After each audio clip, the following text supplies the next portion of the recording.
আজকে থেকে 20 বছর আগে আমি এই মাঠে খেলাধুলা করতাম। কথা বুঝতে পারছেন? বিশ্বাস করলেন না?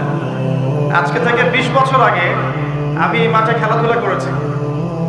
এমনকি একদিন আমার বাবা আমাকে বলেছিলেন, এবং আমি খেলাধুলা খুব পছন্দ করতাম, এবং আপনারা জানেন যে আমি খেলাধুলার সাথে ছিলাম, অনেক দূর পর্যন্ত খেলেছি আলহামদুলিল্লাহ।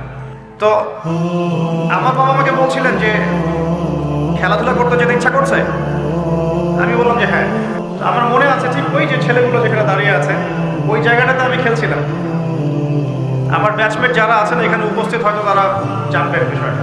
ক্রিকেট, অবশ্যই ক্রিকেট। আর ক্রিকেট খেললে আমি ব্যাটিং করতাম, বলিং করতাম না। ব্যাটিং করেই পালাতাম, ফিল্ডিং করতাম না, এত খাটনির মধ্যে নাই। তো খেলতে খেলতে শুনলাম যে বাসায় আমার বাবা মারা গেছেন, ইন্না লিল্লাহি ওয়া ইন্না ইলাইহি রাজিউন। আমার বাবা আর মা এখানেই থাকতেন, ঠিক এই বাজারের সামনের বাসায়। এখানে আমার শৈশবটা কেটেছে। এরপরে আমি সরকারি পাইলট স্কুল উচ্চ বিদ্যালয়ে পড়েছি 1 বছর, এটা অনেকেই জানেন।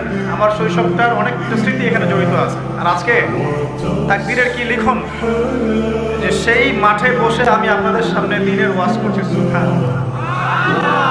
আল্লাহ পাক কিভাবে মানুষের তাকদীর লিখে রাখেন। হয়তো সেদিন আল্লাহ পাক আসমানের উপর থেকে দেখছিলেন এই ছেলেটা যেখানে খেলছে আর 20টা বছর পর সেখানে ওয়াজ করবে, তাই না?